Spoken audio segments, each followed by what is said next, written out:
सब तो पहला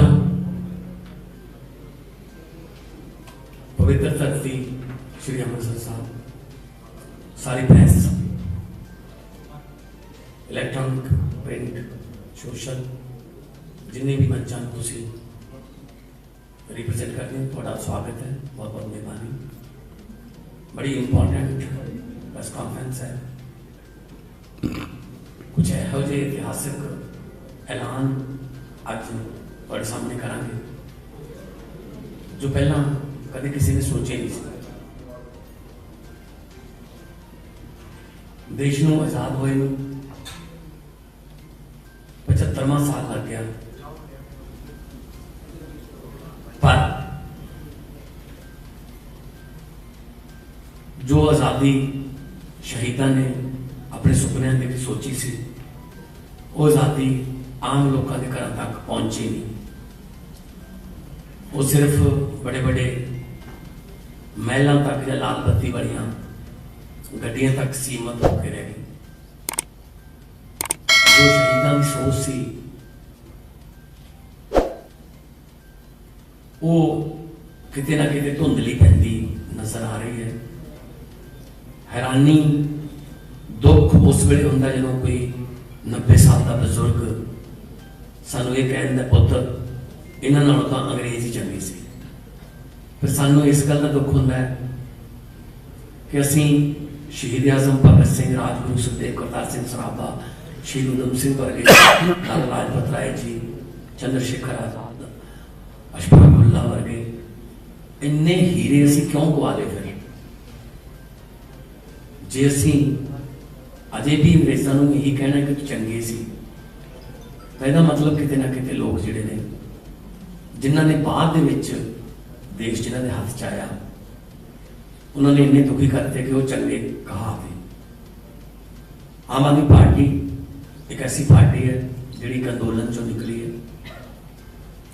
आज़ादी तो पहला शायद इदा हुंदा हो, असीं उदों है नहीं सी, पर आज़ादी तो बाद पहली बार है जो आम आदमी पार्टी का कोई शो रोड शो होता है या रैली होती है, 3-4 नारे जिहड़े ने वो इक्को माइक तो आज़ादी तो बाद सिर्फ आम आदमी पार्टी लाउंदी है। इक्को माइक तो 3-4 नारे, भारत माता की जय, वंदे मातरम, इनकलाब जिंदाबाद, बोले सो निहाल। सो आम आदमी पार्टी एक धर्मनिरपक्ष पार्टी है, सारे धर्मों का सत्कार करते हैं।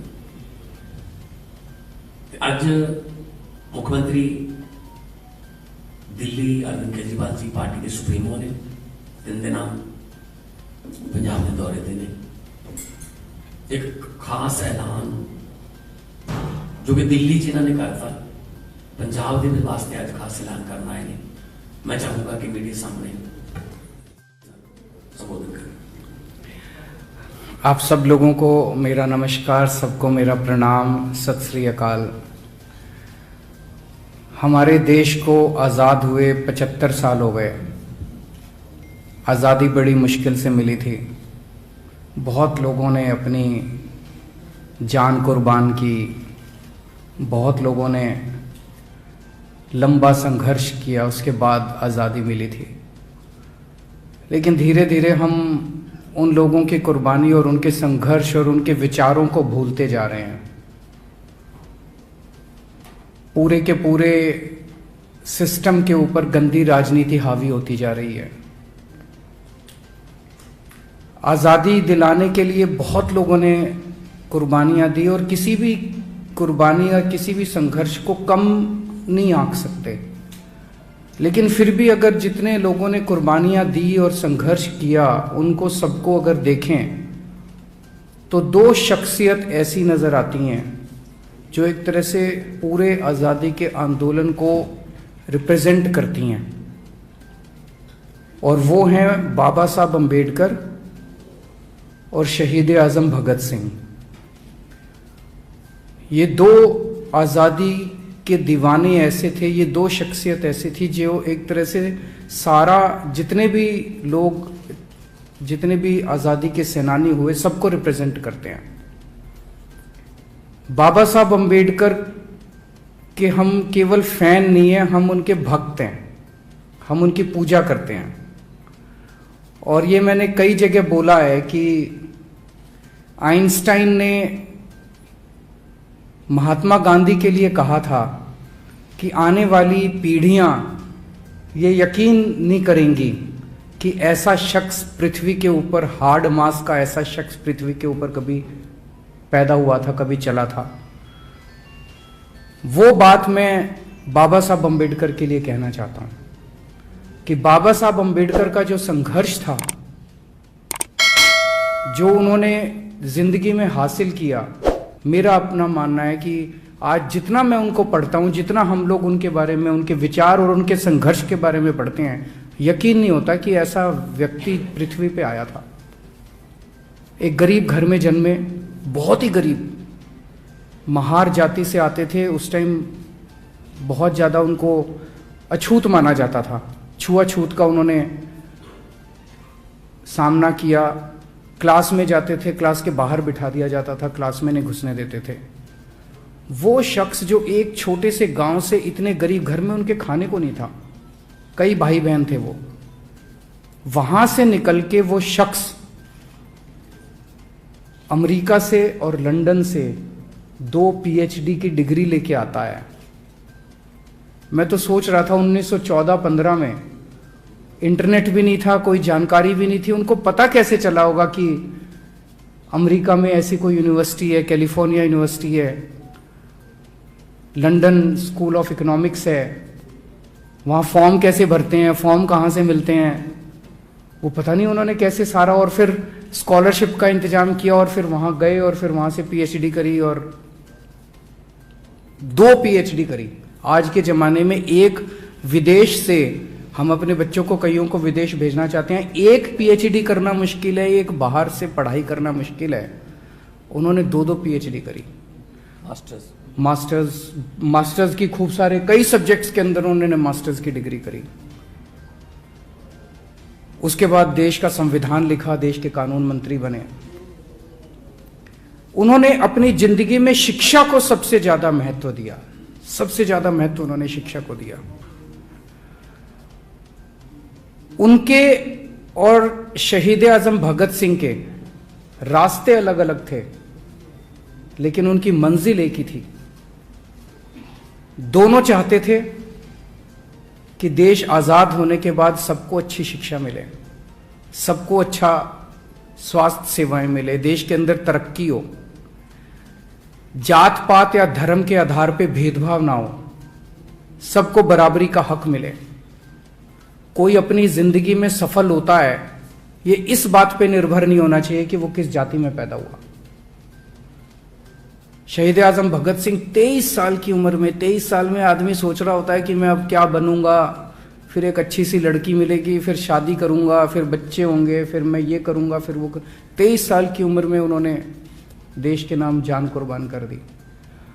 तो दिल्ली में अभी मैंने ऐलान किया था 26 जनवरी के मौके पे कि दिल्ली के हर दफ्तर में, दिल्ली सरकार के हर दफ्तर में बाबा साहब अम्बेडकर और शहीद आजम भगत सिंह की तस्वीरें लगाई जाएंगी।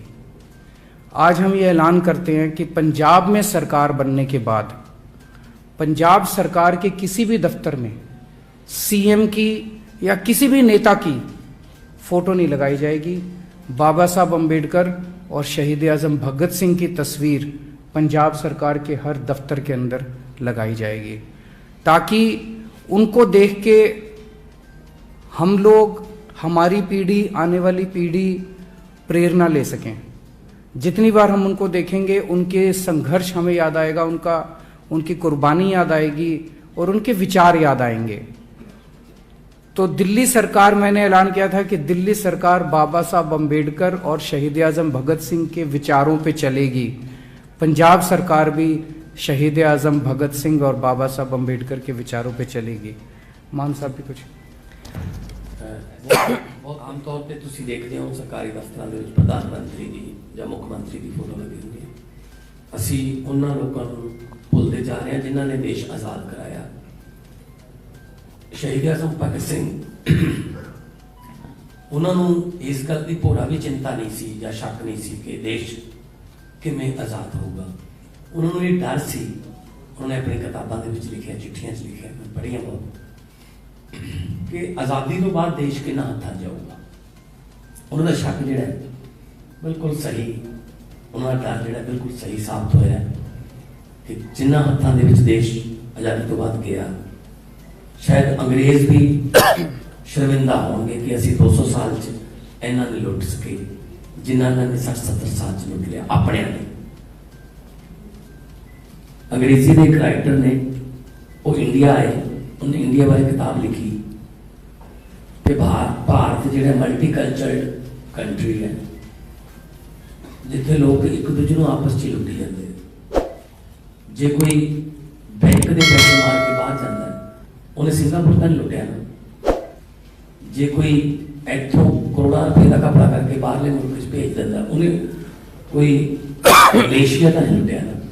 सो अपने मुल्क में यार असी लुटी जाते हैं। सो शहीद आजम भगत सिंह इन्ने ज्यादा देश के दीवाने सी कि जिस वेले वो चंद्रशेखर आजाद जी को गए चिट्ठी लैके अपने प्रोफैसर की, लाहौर कॉलेज के प्रोफैसर, तो उत्थे पहले दिन ही उन्होंने एक ड्यूटी मिल गई कि एक बड़ी इंटरेस्टिंग स्टोरी है सीम साहब, कि कोई सेठ सीगा, धनी सेठ सीगा, भी उहदे घरे नाका मारना पैसे लेके आने, कोई पार्टी चलाने वास्ते पैसे चाहिए। पर एक ही करके उन्हें कहा भगत सिंह की ड्यूटी से एक होर मुंडे की ड्यूटी लग गई, पहले दिन पिस्तौल मिल गया कि तुसी वो बाहर सौंदा है विहड़े दे विच, वड्डी उहदी हवेली है, तुसी उहदी कनपट्टी ते पिस्तौल रखना है, बाकी काम असीं अंदरों कर लांगे।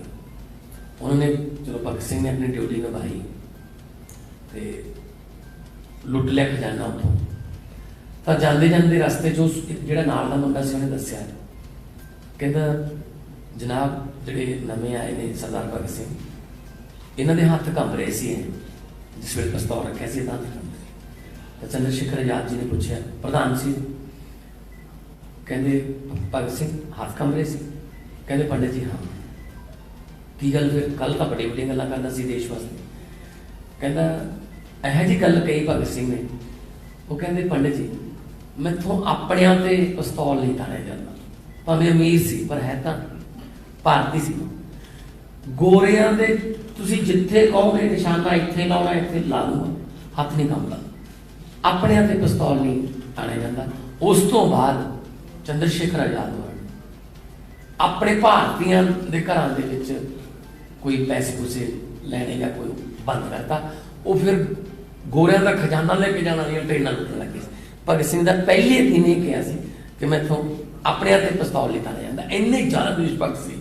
सो भगत सिंह उन्होंने आज़ादी लियांदी, बाद में बाबा भीमराव अंबेडकर जी ने उस आज़ादी की व्याख्या की कि समानता किवें आऊगी, सबनों समानता लेके आओ कि यह ना हो कोई छूट छाट या जिवें कोई किसी नाल जात पात ते होवे। सो इन्हां दोनों का जिहड़ा सुमेल है वो बहुत ही कमाल है। सो मैनूं बड़ी खुशी है, मैं खुद शहीद आजम भगत सिंह बहुत बड़ा फैन है। मैं कल्ला नहीं, बहुत लखों लोग ने जो फॉलो करते हैं। सो मैं तो जो MP जित के सर्टिफिकेट मिलता, मैं शहीद आजम भगत सिंह के पिंड आके खटखड़ कला मत्था टेक के मैं उत्थों शीवा लैना। सो मैनूं बड़ी खुशी है कि सीएम साहब ने फैसला किया है कि पंजाब के हरेक सरकारी दफ्तर दे विच शहीद आजम भगत सिंह ते बाबा साहब भीमराव अंबेडकर की फोटो लगूगी। विधान सभा के शहीद आजाद का बुत लाया हुआ है, दिल्ली विधान सभा बुत लगे हुआ है दोनों के तो बहुत बहुत धन्यवाद। तुसी कोई सवाल करना? अरविंद जी, जो नवजोत सिंह सिद्धू और विक्रम मजीठिया में जो छक्कर आपको हो रही है, हल्के में हो रही है, उसमें जो लोकल मुद्दे हैं, जनता के जो मुद्दे हैं, उनकी बात नहीं हो रही, निजी रंजिशबाजी एक दूसरे पर इल्जाम लग रहे हैं, इस पर आप क्या कहना चाहते हैं? आपने बहुत सही बात कही। आपने, मैं एक बारी बोल देता हूं क्योंकि हो सकता है लोगों को आपका प्रश्न ना समझ आया हो। इन्होंने प्रश्न किया है कि अमृतसर ईस्ट से दोनों लड़ रहे हैं और दोनों एक दूसरे पे गालियां दे रहे हैं, एक दूसरे को गाली गलौज कर रहे हैं, गंदी गंदी गालियां दे रहे हैं, जिसमें जनता के जो मुद्दे हैं वो दबते जा रहे हैं। जनता के मुद्दों की कोई बात नहीं कर रहा। हमारा भी यही कहना है कि ये दोनों एक तरह से बहुत बड़े पॉलिटिकल हाथी हैं जिनके पैरों के नीचे जनता कुचल जाती है। जनता को कोई लेना देना नहीं है, वो इनको क्या गाली देता है, कितनी गंदी गाली देता है, वो इसको क्या गाली देता है। जनता को तो ये चाहिए मेरी बिजली आ जाए, मेरे घर के सामने की बिजली, सड़क ठीक हो जाए, पानी आ जाए, मेरे स्कूल ठीक हो जाए। वो बात केवल और केवल हमारी वहां से जो कैंडिडेट है डॉक्टर जीवन ज्योत, केवल डॉक्टर जीवन ज्योत घर घर जा रही है। उसको आप मीडिया में नहीं देखोगे, बेचारी आम औरत है, आम महिला है, वो बात कर रही है। अगर अमृतसर ईस्ट से अब सिद्धू साहब तो कई साल हो गए उनको एमएलए बने हुए, लोग बताते हैं कि फोन करो तो फोन नहीं उठाते, मिलने जाओ तो मिलते नहीं है, अपने हल्के के लिए कभी कुछ किया नहीं है।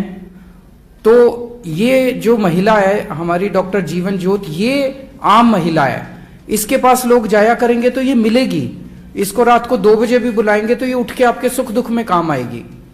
मजीठिया है वो, बस मैं तो इसको हराना है। अरे हराना है, जनता का क्या, तुम आपस में लड़ोगे, उनका कोई लेना देना नहीं अमृतसर ईस्ट से मजीठिया का, वो केवल नवजोत सिंह सिद्धू को हराने आए हैं। तो मेरा तो यही कहना है कि इस बार जनता एक बटन दबा के जीवन ज्योत को जिता दे और एक ही बटन से ये दोनों हार जाएंगे। आम आदमी पार्टी आंदोलन से बाहर निकली थी तो आपने मुख्यमंत्री शीला दीक्षित के खिलाफ चुनाव लड़ा था। यहाँ पर बहुत से तो नए कैंडिडेटों को, चेहरों को मौका दिया गया था। अब जब इस बार चुनाव लड़ा जा रहा है, बहुत सारे ऐसे कैंडिडेट हैं जो दूसरी पार्टियों से आए हैं। क्या आम आदमी पार्टी को जनता के बीच से नए चेहरों का चयन नहीं कर पाई या कुछ और वजह है? नहीं, ऐसा कुछ नहीं है। मैं तो हमेशा ही कहता हूं कि किसी भी पार्टी की विचारधारा और उस पार्टी का मैनेजमेंट उसकी टॉप लीडरशिप से डिसाइड होता है। दूसरी पार्टियां खराब है क्योंकि उनके टॉप के लीडर खराब हैं, तो वो नीचे वैसे ही लोगों को लेके आते हैं, वैसा ही उनकी सरकारें चलती हैं। दूसरी पार्टियों में भी लेकिन अच्छे लोग हैं जो वहां पे बड़े घुटन महसूस कर रहे हैं। मैं तो अपनी हर प्रेस कॉन्फ्रेंस में कहता हूं कि दूसरी, पहले उनके पास कोई विकल्प नहीं था, अब आम आदमी पार्टी आ गई, अच्छी पार्टी है, ईमानदार पार्टी है। मैं तो सारी पार्टी के लोगों को बोलता हूं कि जो जो अच्छे लोग हैं, जो देश के लिए काम करना चाहते हैं, अपने लिए नहीं काम करना चाहते, ऐसे लोग अपनी अपनी पार्टी छोड़ के आ जाओ। सर एक मेरा सवाल है, 2 सवाल है। एक तो ये कि भगवंत मान को जब आप बोलते हैं कि कट्टर ईमानदार, ये विरोधियों को ये शब्द अच्छा नहीं लगता। दूसरा ये कहा जा रहा है कि भाजपा जो है वो आम आदमी पार्टी के साथ जो मिलके पंजाब में घुसना चाहती है, बी टीम के तौर पर काम। तो पहला प्रश्न आपका, एक बार ही माइक दे दो, इनके प्रश्न बड़े अच्छे हैं, जरा जनता को माइक वो भी सुनाई दे जाए कि प्रश्न। सर मेरा सवाल ये है कि पहले वाला एक बार पूछना, फिर दूसरा बात। बिल्कुल पूछ रहा हूँ कि भगवंत मान को कट्टर ईमानदार कहा जाना जो कहीं न कहीं विरोधियों को अच्छा नहीं लग रहा। कट्टर ईमानदार की डेफिनेशन क्योंकि वो इसलिए कि जब मैं इनको कहता हूं कि वो कट्टर ईमानदार हैं तो उनको लगता है कि वो कट्टर भ्रष्टाचारी हैं, तो वो डिफरेंस बड़ा साफ हो जाता है। वो लोग कट्टर भ्रष्टाचारी हैं, हर फाइल साइन करने के पहले देखते हैं इसमें कितने पैसे कमा लूं, कोई उनसे मिलने आता है इससे कितने पैसे नोच लूं। वो केवल और केवल पैसा लूटने के बारे में सोचते हैं। और ये आदमी केवल और केवल पंजाब के बारे में सोचता है। लेकिन नवजोत सिंह सिद्धू एक ऐसे भगवंत मान की भी तारीफ करते हैं लेकिन खुद को भी ईमानदार बताते हैं। देखिए, मैं किसी इंडिविजुअल के ऊपर नहीं जाऊंगा, मैं एक सिस्टम की बात कर रहा हूं। दूसरा सवाल फिर मेरा जो था कि आम आदमी पार्टी के सहारा लेकर भाजपा जो है पंजाब में आना चाहती है, ये कांग्रेस के सांसद कह रहे हैं। कैसे? वो कहते हैं कि एक तरफ जब आपने भगवंत मान जी को सीएम कैंडिडेट बनाया, दूसरी तरफ ईडी की रेड होती है और 2 वीडियो पैरेलल चलाई जाती है। एक तरफ ये कि अपना भगवंत मान जी चेहरा बने, दूसरी तरफ भाजपा जो है वो शो कर रही है कि अपना जिस तरीके से कि पंजाब में उनको अभी किसान आंदोलन के बाद जो है पंजाब में घुसने नहीं दिया जा रहा। आप सहारा लेके जो है वो आप ये कहना चाहते हो कि भाजपा को कह के चन्नी साहब पे ईडी की रेड मैंने कराई है?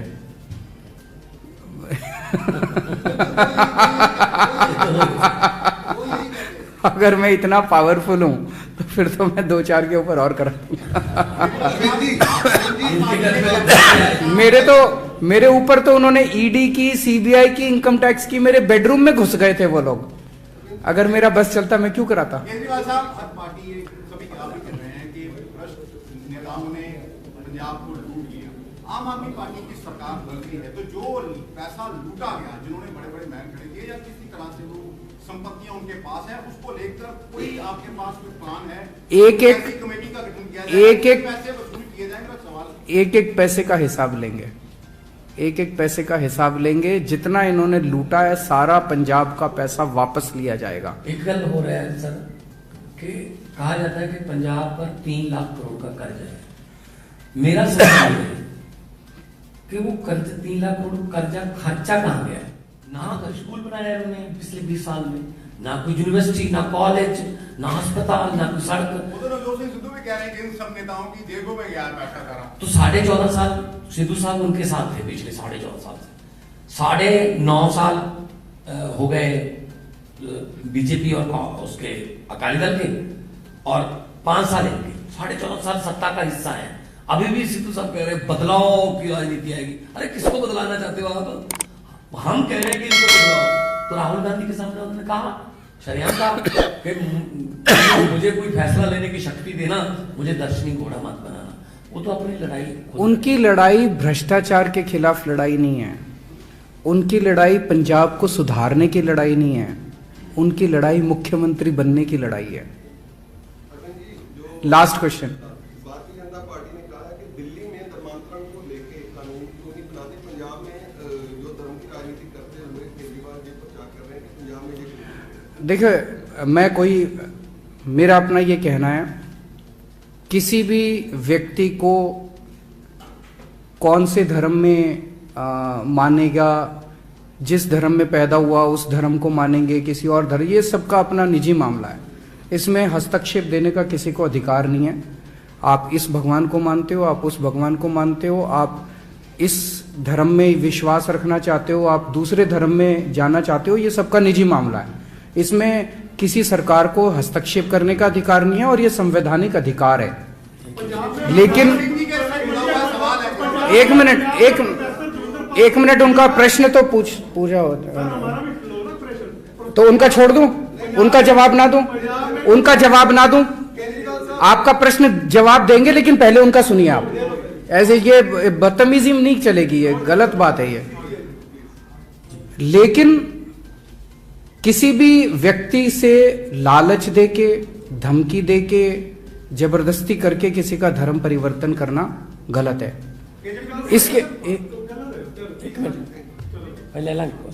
इसके लिए जो भी कदम उठाने की जरूरत है वो कदम उठाए जाने चाहिए।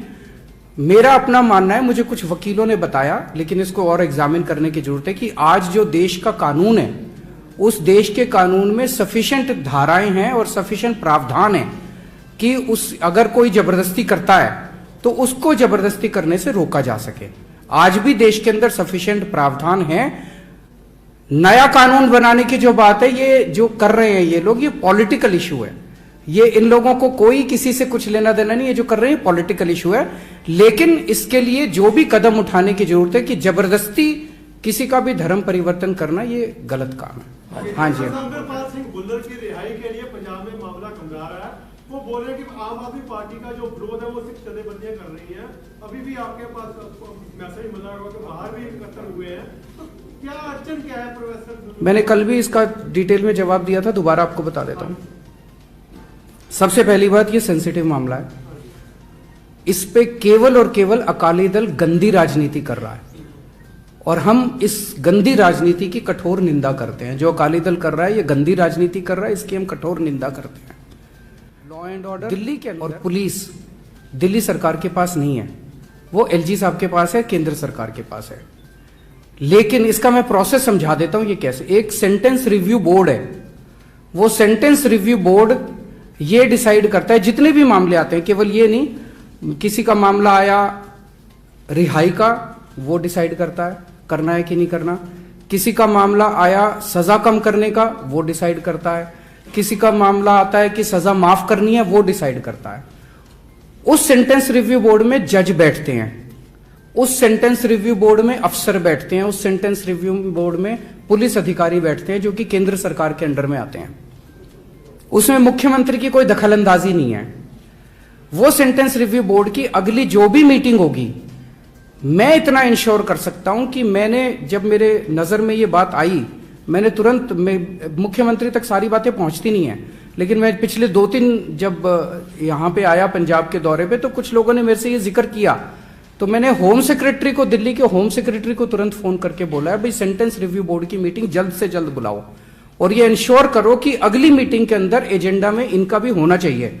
ऐसा ना हो कि एजेंडा के अंदर इसका, क्योंकि मामले बहुत होते हैं, एक मीटिंग में मान लो इनके पास 100 मामले आ गए, 150, मैंने कहा इनका होना चाहिए और ये डिस्कशन इसके ऊपर होनी चाहिए। ऐसा ना कर दो कि 300 मामले रख दिए और इसको 300 और बोल दिया कि, तो अगली मीटिंग में मैं ये इंश्योर कर सकता हूं कि ये मामला एजेंडा में होगा और ये डिस्कस होगा। उसका जो भी नतीजा होगा सेंटेंस रिव्यू बोर्ड का, वो फिर फाइल एलजी साहब के पास जाती है और एलजी साहब उसके ऊपर निर्णय लेते हैं। तो आप इंतजार कीजिए सेंटेंस रिव्यू बोर्ड की अगली मीटिंग का, मैं ये इंश्योर कर सकता हूं कि जल्द से जल्द हो। एक और बात है इसी में, अभी यहाँ पे मजीठिया या सुखबीर बादल भी पीसी करेंगे कहीं, उनको ये जरूर पूछ लेना कि जो उनके परिवार को मतलब बर्बाद करने वाले सुमेश सैनी थे, उनको डीजीपी किसने बनाया था, ये पूछ लेना। इस तरह ਦੀਆਂ ਹੋਰ ਤਾਜ਼ਾ ਤਰੀਨ ਖਬਰਾਂ ਦੇ ਲਈ ਵੇਖਦੇ ਰਹੋ Z1 ਪੰਜਾਬ ਵੈਬ ਚੈਨਲ ਅਤੇ ਚੈਨਲ ਨੂੰ ਲਾਈਕ, ਸ਼ੇਅਰ ਅਤੇ ਸਬਸਕ੍ਰਾਈਬ ਕਰਨਾ ਨਹੀਂ ਭੁੱਲਣਾ ਤਾਂ ਕਿ ਹਰ ਤਾਜ਼ਾ ਤਰੀਨ ਖਬਰ ਸਭ ਤੋਂ ਪਹਿਲਾਂ ਤੁਹਾਡੇ ਤੱਕ ਪਹੁੰਚ ਸਕੇ।